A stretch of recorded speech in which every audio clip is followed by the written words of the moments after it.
Welcome back, learners. So as you move on to now the next set of questions, which are the application questions, and they are still based on static electricity and friction.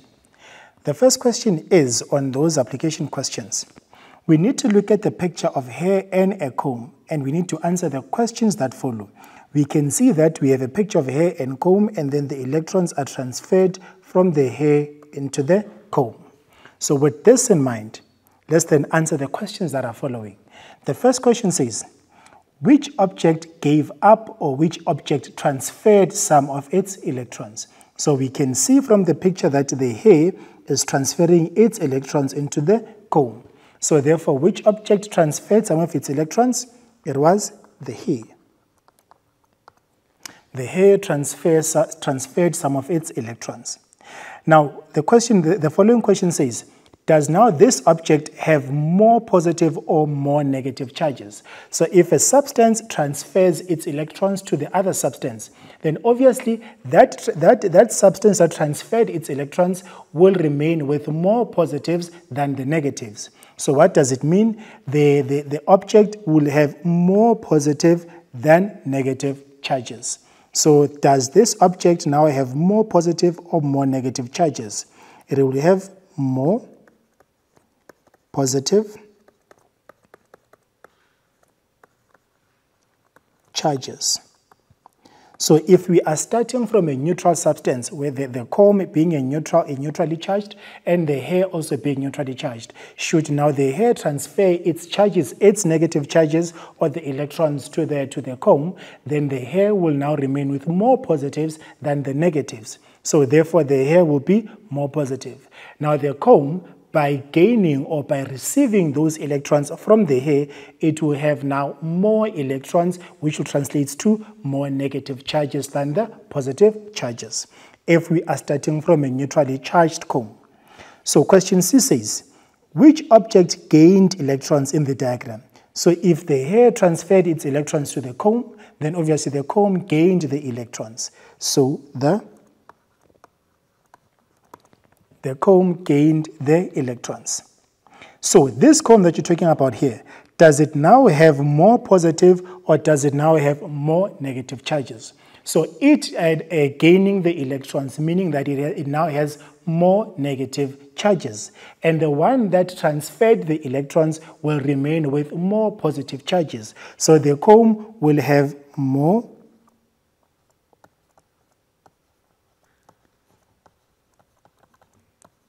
negative charges.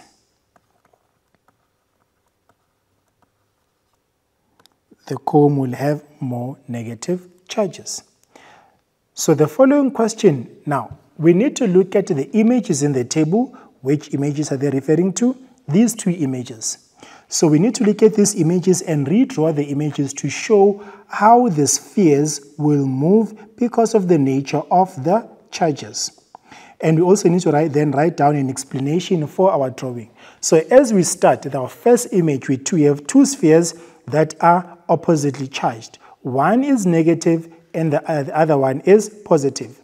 So now, how will those two spheres move because of the nature of the charges? According to the law of electric charge, it states that the like charges are going to repel each other and unlike charges are going to attract each other. And attract means moving closer towards the other substance. So that means the negative sphere is going to be attracted to the positive sphere. So they will move closer to each other. Why? Because unlike charges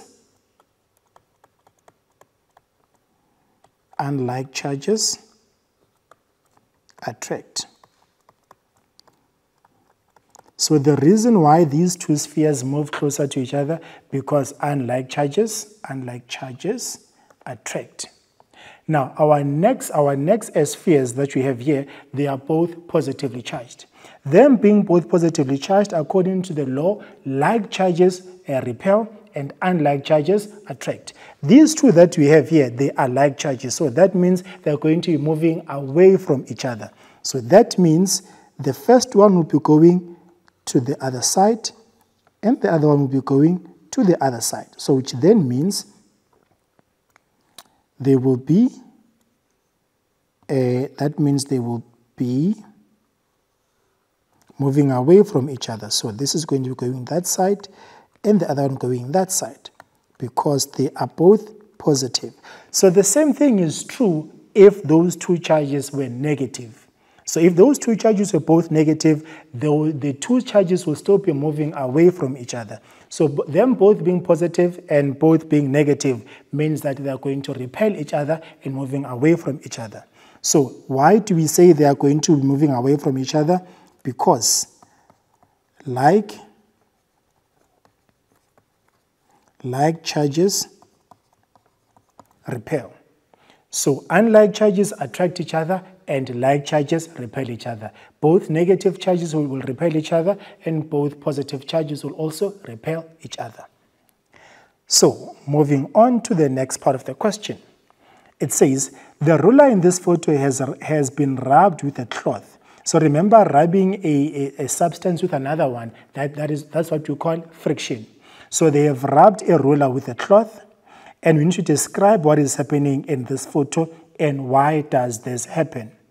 So we can see that that ruler will attract the pieces of paper that are on the table. So why does this happen, or what is happening here and why does it happen? So firstly,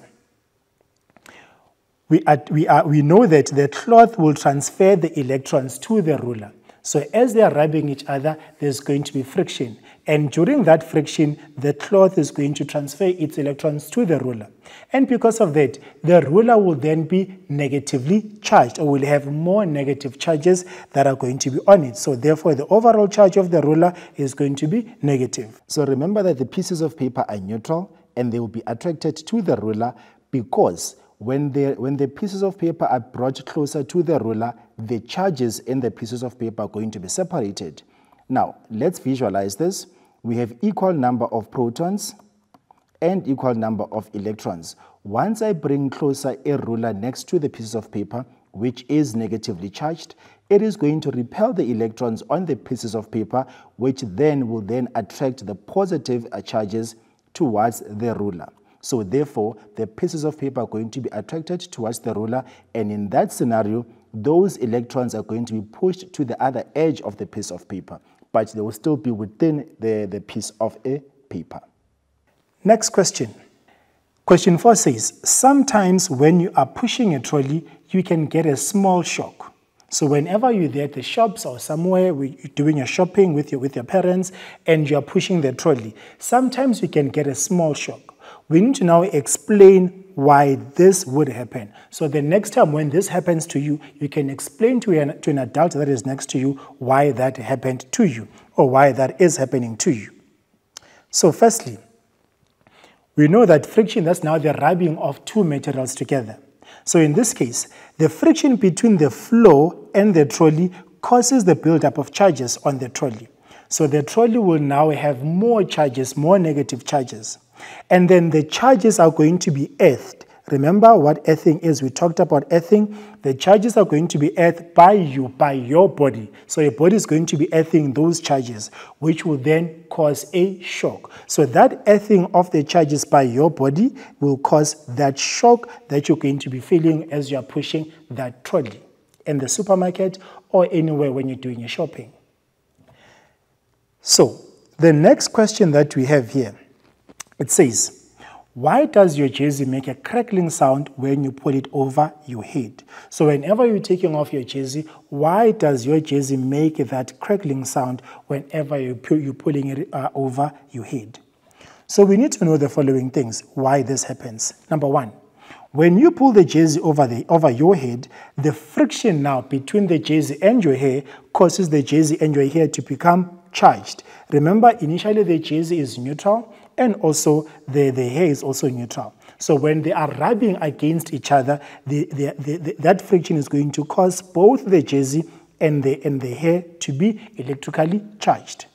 And when this happens, the movement of electrons from your hair releases energy. So as the electrons are going to be transferred from your hair to the jersey, energy is going to be released. And then that energy is released in a form of light and sound. So the sound, it is that crackling sound that you hear, and the light, it's that spark that you see whenever you're trying to take off your jersey. Whenever you're trying to even wear your jersey, that sound, it's that crackling sound that you hear, and the light, it is that spark that you see when electrons are being transferred from your hair into the jersey. So that is the explanation of why your jersey makes a crackling sound when you pull it over your head. So with that said, we're just going to go for a quick short break, and I will see you just after the short break.